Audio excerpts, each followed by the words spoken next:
कहते हैं आपका विश्वास आपको बड़े से बड़े भवसागर से पार लगा सकता है, लेकिन अगर यही विश्वास अंधविश्वास में बदल जाए तो तो हर छोटी चीज़ आपके लिए मुसीबत बन जाती है। इस चीज़ का जीता जागता मिसाल है गोस्वामी परिवार, जिनके घर में हर छोटी चीज़ को किसी न किसी अंधविश्वास से जोड़ा जाता है। और उनके घर में एंट्री हुई है उनकी छोटी बहू की, जिसकी नई नई शादी की बस रस्में ही चल रही थी। ये हम कब से यहाँ दरवाजे पे खड़े हैं, अंदर क्यों नहीं चल रहे? अरे सब लोग मुहूर्त का इंतजार कर रहे हैं ना। मुहूर्त? हाँ, यहाँ ना बिना मुहूर्त को देखे कोई भी शुभ काम नहीं करते। चलो बहू, अभी ठीक 7:01 पे अपना दाहिना पैर यहाँ रखना। ठीक है माँ जी। अरे रुको रुको, 7 बजे है अभी, 1 मिनट ये रहा। चलो अब रखो पैर। हाँ, जल्दी, मुहूर्त जाना नहीं चाहिए, जल्दी आ जाओ। माँ जी, पंडित जी ने तो कहा था कि आधा कलश चावल गिरने चाहिए, आधे रहने चाहिए, पर ये तो आधे से भी कम है। अब क्या करेंगे, ये तो अपशगुन हो गया ना। अरे भाभी, इसमें क्या अपशगुन, ऐसा कुछ भी नहीं होता, आप परेशान मत होइए प्लीज़। नहीं छोटी बहू, अपशगुन तो हो गया। वर्षा, अब एक काम करते हैं, पंडित जी से माफ़ी मांग लेते हैं और एक पूजा भी करवा लेंगे उनसे। हाँ माँ जी, यही सही रहेगा। मैं अभी पंडित जी को फ़ोन कर देती हूँ। हाँ, और उनसे माफ़ी भी मांग लेना अच्छे से। हाँ ठीक है। चलो अब सब अंदर चलते हैं, अंदर पूजा भी तो बाकी है। एक और पूजा? हाँ, पंडित जी ने कहा था कि तुम दोनों की शादी सुख से हो जाए, इसलिए पहली रात को तुम दोनों के कमरे में एक पूजा करवानी है। और ये ना लौंग है, तुम दोनों अपने तकिए के नीचे रख देना, ठीक है? हाँ, इस लौंग को रखने से तुम्हारा संसार भी सुखी रहेगा। हाँ माँ, मुझे दे दो, मैं रख दूंगा। कावेरी और बाकी सब ने पिंकी के कमरे में पहले पूजा की और उन्हें लौंग देकर चले गए। ये सब तुम्हें अजीब नहीं लग रहा अनुज? ये पूजा, ये लौंग रखना, ये सब अजीब क्यों है? ये सब हमारे भले के लिए ही है ना। तुम्हें लगता है इन सब से कुछ होता है? अरे हाँ, सच में ये सब काम करता है। अब रिया दीदी को ही देख लो, उन्हें पंडित जी ने कहा था कि अगर तुम शादी के बाद भी अपने मायके में पति के साथ रहोगी तो तुम्हारा पति का कारोबार अच्छा चलेगा। आज देखो जीजा जी का कारोबार कितना अच्छा चल रहा है। इसका मतलब दीदी जीजू यहीं रहते हैं? हाँ, उनका कारोबार वैसे भी अच्छा ही चलता अनुज। अगर वो यहाँ नहीं रह रहे होते तो उनकी काबिलियत इतनी ही होगी। इनका इस घर में रहने से या ना रहने से कोई लेना देना नहीं है। अरे पिंकी, इस घर में ना सबको इन चीज़ों पे विश्वास है। ये विश्वास नहीं है, अंधविश्वास है अनुज। तुम ये सब बातें छोड़ो ना, धीरे धीरे तुम ये सब समझ जाओगी। चलो अब तुम आराम कर लो, तुम भी थक गई होगी, और ये लौंग तुम्हारे तकिए के नीचे रख देना। पिंकी को उसके ससुराल वालों का बर्ताव कुछ अजीब लग रहा था, क्योंकि उसे इन सब चीज़ों में विश्वास नहीं था। पर क्योंकि उसके ससुराल वाले उन सब चीज़ों में मानते थे, इसलिए वो इन सब बातों को एडजस्ट करने की कोशिश कर रही थी। माँ जी लाइए, मैं आपकी मदद कर देती हूँ। अरे आज तुमने काला रंग क्यों पहना है? आज चंद्र ग्रहण है, आज ये रंग नहीं पहनना चाहिए। जाओ जल्दी से उतार कर दूसरे रंग के कपड़े पहन कर आओ। पर माँ जी, काले रंग का और चंद्र ग्रहण का क्या लेना देना? अरे तुम्हें नहीं पता, काला रंग नकारात्मक शक्तियों को आकर्षित करता है। जल्दी जाओ, इसे उतार लो। हाँ पिंकी, माँ और भाभी सही कह रहे हैं। इस घर में ग्रहण के समय कोई भी काला कपड़ा नहीं पहनता। और सुन, ये उतार कर एक बार फिर से स्नान कर लेना और फिर दूसरा कपड़ा पहनना। अरे जाओ, अब जल्दी जाओ। जी ठीक है। पिंकी के लिए ये सब नया था, क्योंकि उसे पता था कि ये सारी बातें बस अंधविश्वास है और कुछ नहीं। वो कई बार कोशिश करती इन सब चीज़ों को समझाने की, लेकिन इस घर में हर कोई इन बातों से घिरा हुआ था। वर्षा भाभी, मैं सोच रही थी कल हम सब कहीं घूमने चलते हैं, मज़ा आएगा सबको। कल? 1 मिनट रुको, कल कौन सी तिथि है, देखने दो मुझे। तिथि? अरे कोई भी हो, इससे क्या फ़र्क पड़ता है भाभी? अरे ऐसे कैसे? तिथि के हिसाब से ही हो तो सब बाहर चल पाएंगे, है ना? सब देखना पड़ेगा कि कल चल सकते हैं या नहीं, चलेंगे तो कौन सी दिशा में सबको चलना चाहिए, कौन सा रंग पहनना है बाहर जाते वक्त। क्या बाहर घूमने जाने के लिए भी इतना सब देखना होता है? हाँ, तो इस घर में कोई भी काम बिना शुभ तिथि के नहीं होता। किसी को कहीं भी जाना हो तो सबसे पहले तिथि, वार, दिशा सब कुछ देख कर ही फिर जाते हैं। पिंकी अब इन सब बातों से बहुत परेशान हो रही थी, क्योंकि उसके ससुराल में हर छोटी चीज के लिए अंधविश्वास था। यहाँ तक कि बच्चों की बातों में भी उन्हें आपत्ति थी। अरे गोलू, यह क्या खिलौना ले आया है तू? क्यों माँ जी, क्या हुआ? कार ही तो लाया है और इतनी अच्छी तो है। अरे पर कार को लाने से पहले पंडित जी से पूछना चाहिए था, कौन सी मुहूर्त में कार लानी है, कौन से रंग की लानी है, कब लानी है। अरे दीदी, ये बस छोटा सा खिलौना है, इसमें क्या मुहूर्त देखना। अरे तुम नहीं जानती पिंकी, ये सब ना अशुभ होता है। अगर बिना मुहूर्त के खिलौना खरीदो तो वो जल्दी टूट जाता है। गोलू, एक काम कर, ये वापस देकर आ। मैं कल पंडित जी को फ़ोन करके सही मुहूर्त देकर तेरे लिए खिलौना ले आऊँगी। अरे भाभी, अब रहने दीजिए ना, बच्चा है। ले आया तो ले आया खिलौना, अब क्या वापस करने जाएंगे? छोड़िए ना, रहने देते हैं इसे। अरे नहीं नहीं नहीं, इससे बड़ा अपशगुन होगा। इससे बाकी के खिलौने भी टूट जाएंगे। क्या सारे खिलौने टूट जाएंगे? मैं इसे अभी वापस कराता हूँ जल्दी से। पिंकी को ये बातें सही नहीं लग रही थी कि उसके ससुराल वाले गोलू के मन में भी इसी तरह का डर और अंधविश्वास पैदा कर रहे थे। वो किसी भी तरह अपने ससुराल वालों को समझाना चाहती थी कि ये बस उनके मन का वहम है और कुछ नहीं। माँ जी, मैं सोच रही थी कि कल हम सब अपने घर के मंदिर में पूजा करते हैं और भोग भी बनाते हैं ठाकुर जी के लिए। अरे वाह वाह, ये तो बहुत अच्छी बात है। ज़रूर पूजा और भोग दोनों बनाएंगे। हाँ भाभी, और मिलके ना सारी तैयारियाँ कर देंगे। ठीक है, मैं अभी पंडित जी को फ़ोन कर देती हूँ और पूछ लेती हूँ कि पूजा कब करनी है। अरे माँ जी, घर के मंदिर में पूजा करने के लिए अब पंडित जी के मुहूर्त की क्या ज़रूरत है? अरे ऐसा कैसे? बिना तिथि के, बिना मुहूर्त के पूजा कर ले? कहीं आप शगुन हो गया तो? माँ जी, ठाकुर जी स्वयं ईश्वर हैं। उनकी आराधना करने में, उनकी पूजा करने में कैसा मुहूर्त, कैसा अपशगुन। कृष्ण ने खुद तो गीता में कहा है कि आदि अंत काल भूत भविष्य सब मैं हूँ, मुझसे बढ़ के कुछ भी नहीं। फिर हम चिंता किस बात की करें भला? हाँ, बात तो तुम्हारी सही है, पर फिर भी एक बार आप सब मेरी बात मान के देखिए। मैं कह रही हूँ ना, कुछ नहीं होगा, कोई अपशगुन नहीं होगा। पर एक बार मुहूर्त। माँ जी प्लीज़, मैं आपको विश्वास दिलाती हूँ कि कल कुछ भी नहीं होगा। एक बार आप मुझ पर विश्वास करके तो देखिए। माँ, अगर पिंकी कह रही है तो एक बार विश्वास कर लेते हैं। ठीक है छोटी बहू, इतना कह रही है तो कल हम सब ठाकुर जी की पूजा भी करेंगे और भोग भी बनाएंगे।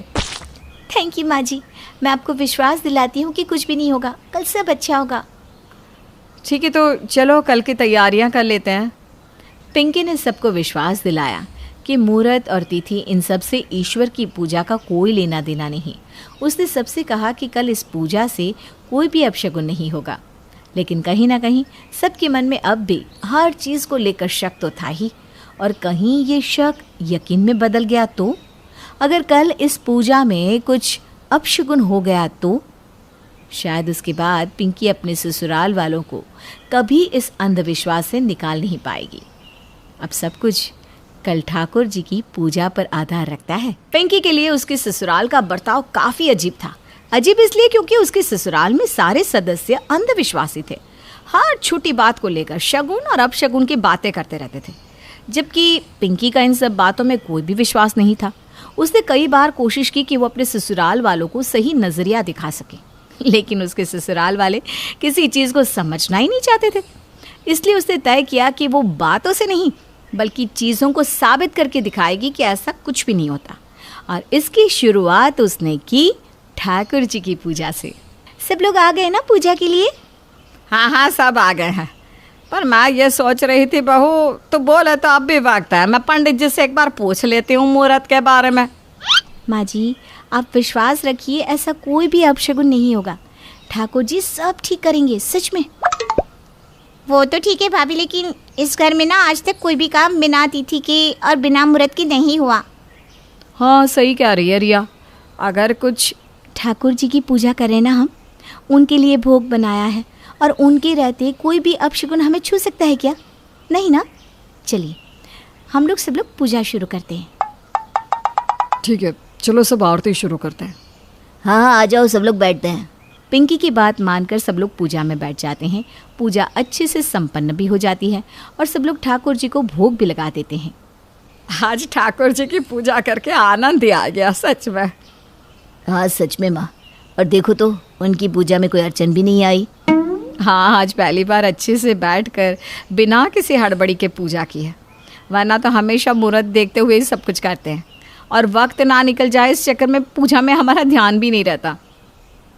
भाभी, इस दुनिया में ऐसा कुछ नहीं जो ठाकुर जी से बड़ा हो। अगर हम बाकी सब चीज़ों का ना सोचकर बस उन पर विश्वास रखें ना, तो हम कभी भी किसी परेशानी में नहीं पड़ सकते। हाँ, पर फिर भी मुहूर्त वार ये सब ज़रूरी होता है बहू। हाँ, अब रिया और जीजू को ही देख लो, वो जब से इस घर में रह रहे हैं तब से उनका कारोबार कितना अच्छा चल रहा है। भाभी, वो इसलिए क्योंकि पंकज जीजू काबिल हैं अपना कारोबार चलाने में, इसलिए नहीं कि वो इस घर में रह रहे हैं। तुम्हारा मतलब है कि इस घर में नहीं रहते तो भी उनका कारोबार चलता? हाँ दीदी, यही तो कह रही हूँ मैं कि आप इस घर में नहीं रह रहे होते तो भी आपका कारोबार अच्छा ही चलता। सच में ऐसा नहीं हो सकता। अगर वो इस घर में नहीं रहेंगे तो उनका कारोबार ही बंद हो जाएगा। अगर आप सबको बुरा ना लगे तो एक बात कहना चाहूँगी आप सबसे। रिया दीदी और उनके पति यहाँ रहते हैं वो तो ठीक है, लेकिन कभी आपने सोचा है कि जीजू के माता पिता का क्या? वो तो इस उम्र में भी अकेले रहते हैं ना, उन्हें भी तो अपने बहू और बेटे के साथ रहने का हक है। ये बात तो सच है। मेरी माँ हमेशा कहती है कि हमें भी बहू और बेटे के साथ रहना है। वो हम दोनों को बहुत याद करती है। ये बात तो मैं भी समझती हूँ कि हमें मेरे सास ससुर का भी ख्याल रखना चाहिए, लेकिन फिर कारोबार। दीदी, आप मेरी बात मानिए, आप अपने सास ससुर के साथ रहने चले जाइए। मेरा विश्वास कीजिए, कुछ भी नहीं होगा। ये तुम क्या कह रही हो पिंकी? अगर उनका कारोबार चौपट हो गया तो? ऐसा कुछ भी नहीं होगा, विश्वास रखिए मुझ पर। और अगर हो गया तो? ठीक है, एक काम करते हैं, आप सिर्फ 1 महीने के लिए इस घर से दूर रहिए। अगर इस 1 महीने में कुछ नहीं हुआ तो इसका मतलब ये सब आपका अंधविश्वास था, और अगर कुछ नुकसान होता है तो आप इस घर में वापस आ जाइएगा। उसके बाद मैं कुछ नहीं कहूँगी आपसे। मुझे लगता है माँ जी, हमें एक बार ये सुझाव अपना के देखना चाहिए। इससे जीजू के माता पिता भी खुश हो जाएंगे। हाँ, मुझे भी यही लगता है कि हमें एक बार तो कोशिश करनी ही चाहिए। ठीक है, अगर आपको भी यही लगता है तो फिर यही सही। हम शाम को ही आपकी माता पिता के पास चलते हैं 1 महीने के लिए। पिंकी की बात सुनकर रिया और पंकज अपने घर को लौट गए 1 महीने के लिए। अब पिंकी के लिए चुनौती थी कि वो कैसे ससुराल वालों को इस अंधविश्वास से निकाले। आपने मुझे बुलाया माँ जी, कुछ काम था? हाँ, मैं यह कह रही थी कि कल अर्जुन की दादी का श्राद्ध है, मतलब मेरी सासू माँ का श्राद्ध है, तो कल ब्राह्मणों को बुला लेना भोजन पे। ब्राह्मणों को? हाँ, 11 ब्राह्मणों को बुला लेना और उनके लिए धन, कपड़े, अनाज ये सब भी देना है, तो सबका इंतज़ाम कर लेना अच्छे से। ठीक है? जी ठीक है। कावेरी ने पिंकी को ब्राह्मणों को बुलाने को कहा था और बाकी तैयारियां भी करने को कहा था। उसने सुबह होते ही सारा भोजन अच्छे से बनाया, कपड़े, धन, अनाज सबका बंदोबस्त कर लिया। ये देखकर कावेरी बहुत खुश थी कि पिंकी ने सारा इंतज़ाम बड़े अच्छे से किया है। ब्राह्मण कब तक आएंगे पिंकी? 1 मिनट माँ जी, मैं आती हूँ। पिंकी दरवाजे के बाहर से 11 कन्याओं को लेकर आ गई, जो दिखने में काफ़ी गरीब थी। अरे पिंकी, ये कौन है सारी लड़कियाँ? हाँ, ब्राह्मण देव कहाँ है? माँ जी, आज ये सभी भोजन खाएंगी ब्राह्मणों की जगह। क्या क्या कह रही हो तुम बहू? ये ब्राह्मणों की जगह भोजन खाएंगी? इतना बड़ा अपशगुन हो जाएगा ये। अपशगुन कैसा माँ जी? ये सब ज़रूरतमंद कन्याएं हैं, आप इन्हें भोजन खिलाएंगी, इनकी थोड़ी बहुत मदद कर देंगी तो इनकी दुआ मिलेगी आपको। और ये मैं नहीं, हमारे शास्त्रों में लिखा है कि एक कन्या 100 ब्राह्मणों की समान होती है। ज़रा इन्हें देखिए तो सही माँ जी, जब मैंने इन्हें कहा कि मेरे घर भोजन के लिए चलो तो ये सब इतनी खुश हो गई कि पूछो ही मत। इन्हें अगर कुछ धन, कपड़े और अनाज मिल जाएगा तो इनके कुछ महीने कितने आराम से गुजर जाएंगे। इससे बड़ा पुण्य क्या हो सकता है माँ जी? हाँ माँ जी, पिंकी सही कह रही है। ये बच्चियाँ कितनी मासूम हैं और लगता है भूखी भी हैं। ये भोजन खाएंगी तो दादी जी की आत्मा प्रसन्न हो जाएगी। ठीक है, खिला दो इन कन्याओं को भोजन। आओ बच्चियाँ, सब बैठो यहाँ। पिंकी के कहने पर आज पहली बार बिना अपशगुन का सोचे उसके ससुराल में कुछ पुण्य का काम हुआ था। यह देखकर पिंकी काफ़ी खुश थी, लेकिन अब भी उसके ससुराल में मुहूर्त और तिथि इन सब चीज़ों को लेकर काफ़ी अंधविश्वास था। पिंकी को समझ में नहीं आ रहा था कि वो उसे दूर करे कैसे। अरे सब लोग यहाँ आ जाओ, कुछ बात करनी है सबसे। क्या हुआ जी, बहुत खुश लग रहे हैं आप आज। अरे दोनों भाई आज एक साथ बाहर से आ रहे हो, क्या बात है? हाँ माँ, बात तो है कुछ। बताइए भी, क्या बात है? भैया और मैं मिलके एक और ऑफिस खोल रहे हैं। अरे वाह, ये तो बहुत खुशी की बात है, सच में बधाई हो। और हम सोच रहे हैं कि 2 दिन बाद ही नए ऑफिस का उद्घाटन कर दें। हाँ हाँ, क्यों नहीं। मैं अभी पंडित जी से मुहूर्त का पूछ लेती हूँ। हाँ माँ जी, आप पूछ लीजिए, तो हम उस तिथि में उसी मुहूर्त में सब कुछ करेंगे। कावेरी ने पंडित जी से सब कुछ अच्छे से पूछ लिया और सब ने उसी हिसाब से नए ऑफिस का उद्घाटन करने की तैयारियां कर ली थी। अरे किसका फ़ोन है पिंकी बहू? माँ जी, पंडित जी का फ़ोन था, उन्होंने मुहूर्त का समय बदल दिया है। अब सुबह की जगह शाम को उद्घाटन करना है। अरे ठीक है, अगर उन्होंने कहा है तो यही करेंगे। वक्त बदलने के बाद सब ने शाम को नए ऑफिस का उद्घाटन किया। अरे ये क्या है पिंकी? ये ठाकुर जी की तस्वीर है, ये आपके ऑफिस में होगी तो ऑफिस और ज़्यादा अच्छे से चलेगी। Thank you sir. क्या हुआ भैया? अरे छोटे, हमें बहुत बड़ा प्रोजेक्ट मिल गया है। देखा, सही मुहूर्त पे काम करने का नतीजा। माँ जी, मुझे आप सबसे कुछ कहना है। मैंने आपसे झूठ कहा था कि पंडित जी ने मुहूर्त बदल दिया है। मुहूर्त सुबह का ही था, लेकिन मुझे आप सबको दिखाना था कि ये सब अंधविश्वास है। बस अगर हम ईश्वर में विश्वास रखते हैं तो ये मुहूर्त, तिथि, अपशगुन हमारा कुछ भी नहीं बिगाड़ सकता। हाँ माँ जी, मुझे भी लगता है पिंकी सही कह रही है। हम आज तक बस इस अंधविश्वास में ही जी रहे थे और घुट घुट के जी रहे थे। अब हमें भी अपनी आंखें खोल लेनी चाहिए। अरे मेरी आंखें तो पहले ही खुल चुकी है। मुझे पता था कि मुहूर्त नहीं बदला है। मेरी आंखें तब ही खुल चुकी थी जब रिया ने मुझे फ़ोन किया और कहा कि उनका कारोबार तो और ज़्यादा अच्छे से चल रहा है और उसके सास ससुर भी बहुत खुश है। तुझे क्या लगता है पिंकी बहू, एक तू ही एक्टिंग कर सकती है? मैं भी तेरी सास हूँ, समझी? विश्वास आपको भय, वेदना, पीड़ा इन सब से मुक्त करता है, जबकि अंधविश्वास आपको घुट घुट के जीने पे मजबूर कर देता है। इसलिए ईश्वर पे विश्वास रखे, मन को साफ रखे, इससे बड़ा शगुन कोई नहीं। जोर की डकार की आवाज से पूरा मोहल्ला हिल जाता है। ये कौन है जो मोहल्ले की शांति भंग कर रहा है? छी छी छी, न जाने कौन आ गया है जो इतनी गंदी डकार लेता है। अरे यार, ये तो ऐसा लगता है जैसे कोई हरियाणा का ताऊ खाना खाकर डकार लेता है तो पूरा पंजाब हिल जाता है।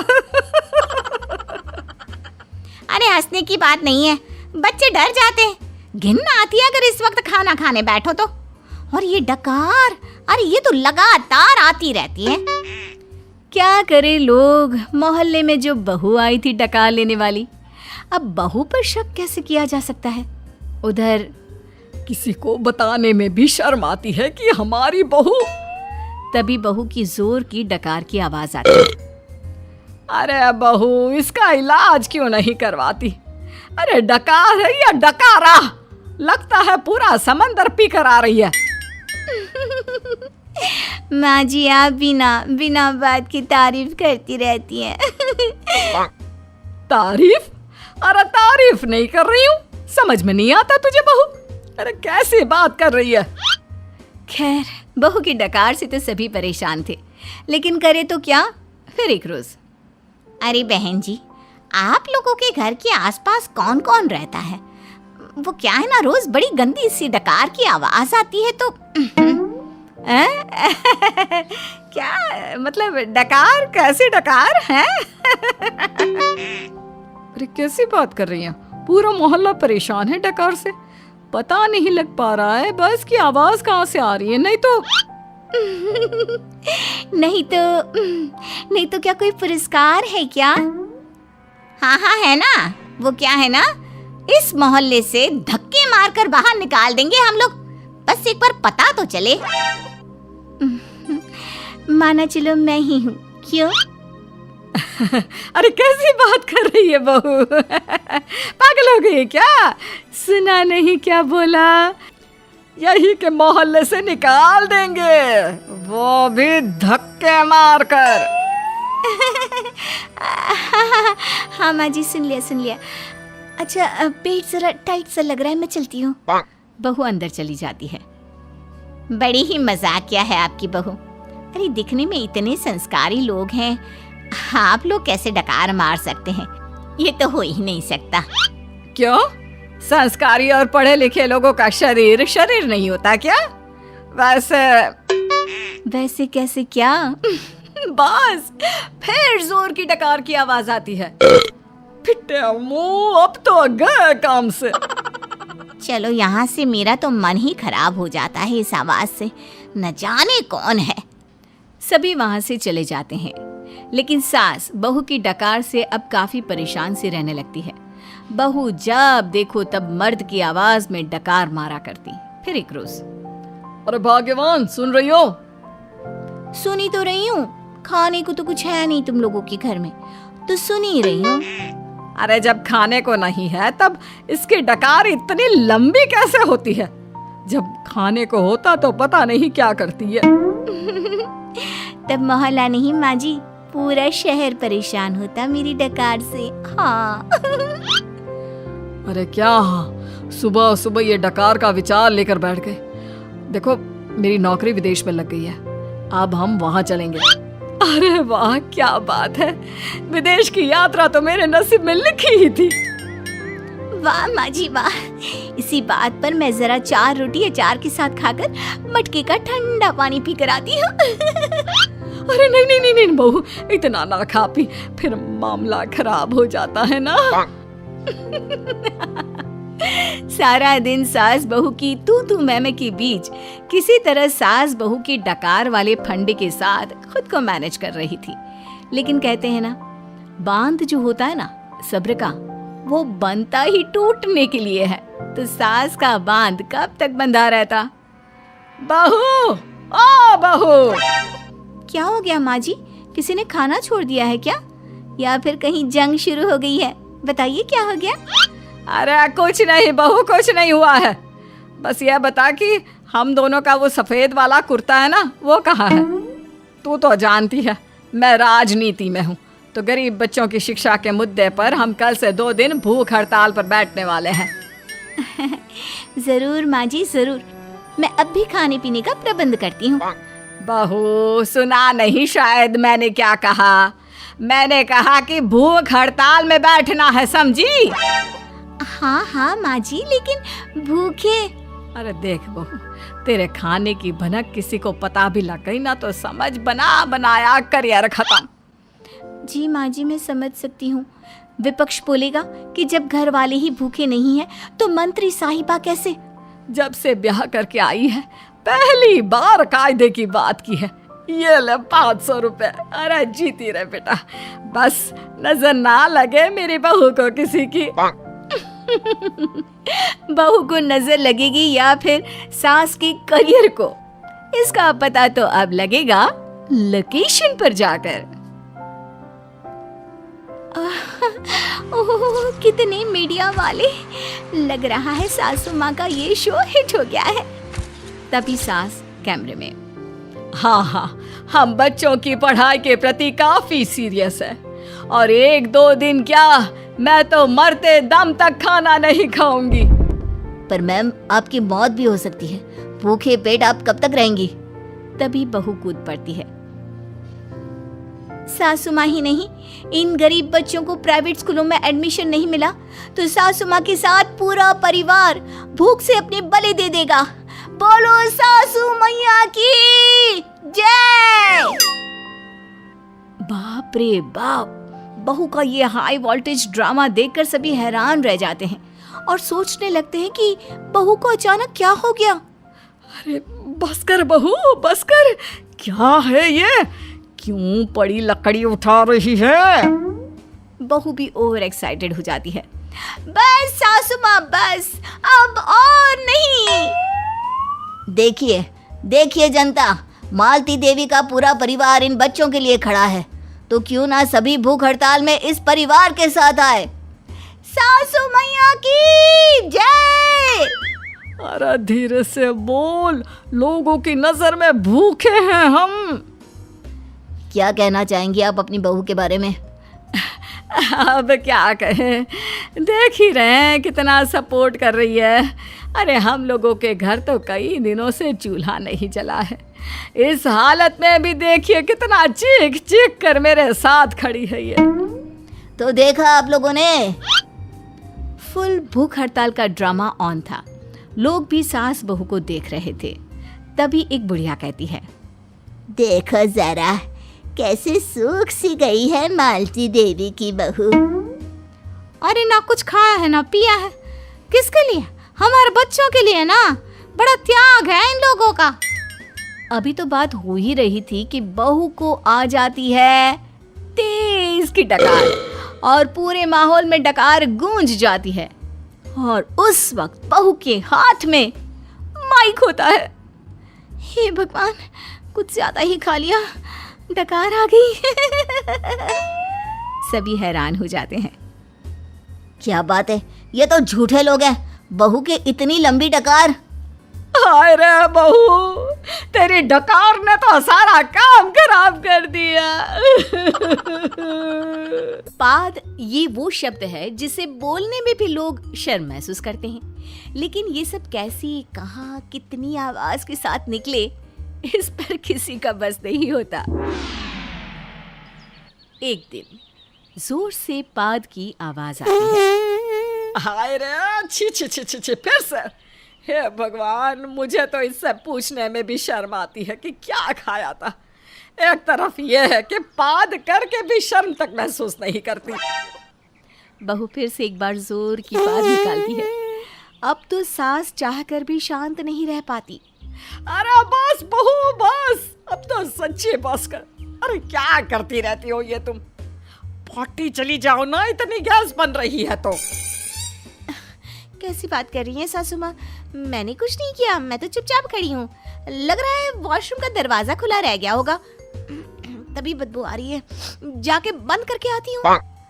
बहू ये बोलकर वहां से चली जाती है, लेकिन सास, ये भी सही है, पादो फिर मानो भी ना कि पादा है। अब क्या इसके पीछे कोई मशीन लगा दूं जिससे ये पता लग जाए कि यही पादी है। तभी बेटा आ जाता है। ची ची ची ची, माँ कितनी गंदी बदबू आ रही है। पेट साफ नहीं हुआ है क्या तुम्हारा? माँ कितनी गंदी। ये बोलकर बेटा भी चला जाता है। उससे लगता है कि माँ ने पादा है। वाह जी वाह, बचपन से सीने से लगाकर जिसे पाला वो भी इल्जाम देकर चला गया।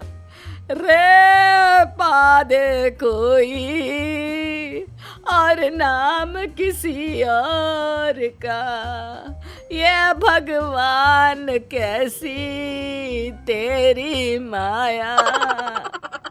तभी बहू आ जाती है और काम पर लग जाती है।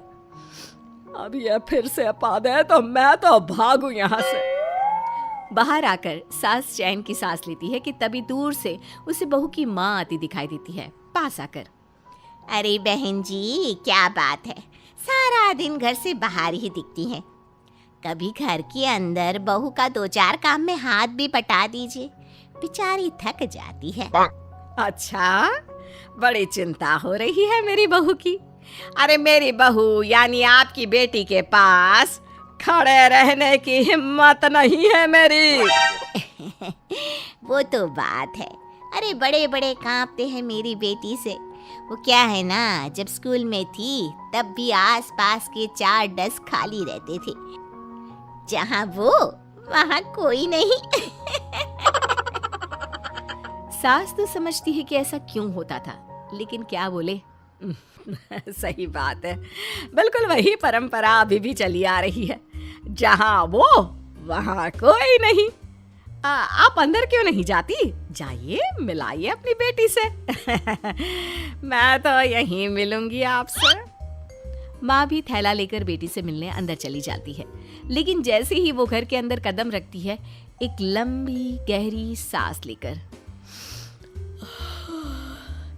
ये महक, ये खुशबू, ये सिर्फ मेरी बेटी की ही हो सकती है। न जाने क्या बात है इसमें, बचपन से लेकर आज तक इसकी वही महक है। उधर किचन में बेटी पाद पाद कर माहौल को गर्म और महकदार बनाकर रखती है। माँ जैसे ही किचन में जाती है, हाय रे, मेरी बेटी को कितना काम करना पड़ता है, लेकिन शुक्र है कम से कम इन लोगों ने इस ठंड में रूम हीटर तो लगा रखा है, वो भी किचन में। कैसी बात कर रही हो माँ, यहाँ कहाँ हीटर है, कुछ भी नहीं। वैसे कैसे आना हुआ? मिस कर रही थी मुझे? हाँ। हाँ बेटा, बस तेरी खुशबू खींच लाती है मुझे। खैर पदौड़ी बहू की पादने की आदत अब तो दिन पर दिन बढ़ती ही चली जाती है। बेटी को बहू की प्यार के आगे उसकी पादने की आदत बहुत छोटी लगती है। तो वहीं बहू जल्दी से कुछ अच्छा बना ले, वो क्या है ना, मेरी माँ आ रही है। अच्छा नानी सास, मैं अभी कुछ बनाने की तैयारी करती हूँ माँ जी। ये बोलकर एक लंबी सी पाद मार कर बहू वहां से चली जाती है। सास तुरंत घर में परफ्यूम छिड़क देती है।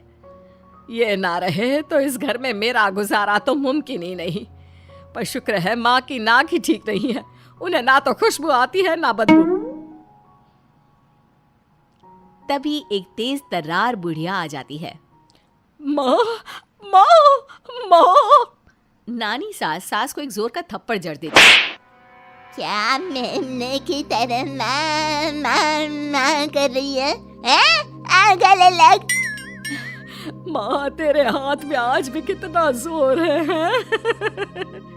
ये बोलकर वो माँ के गले लग जाती है। तभी बहू आकर नानी सास के पैर छूती है। नानी जी, कैसे आना हुआ शहर? गांव की ताजी हवा खत्म हो गई थी क्या? नहीं, सोचा अपनी बेटी को देखा। न जाने कैसी परकटी सी बहू लेकर आ गई है तू। वैसे मैं यहाँ इलाज के लिए आई थी।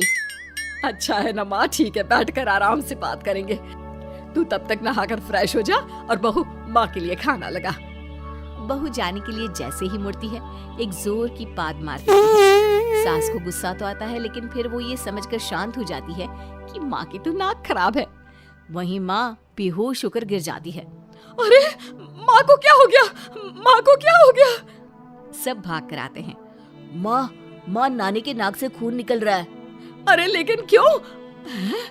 वैसे बहू के पादने से तो नहीं ना? मैं तो कहती हूँ ये जो यूक्रेन रूस की लड़ाई है ना, वो भी मेरे पादने की वजह से ही हो रही है।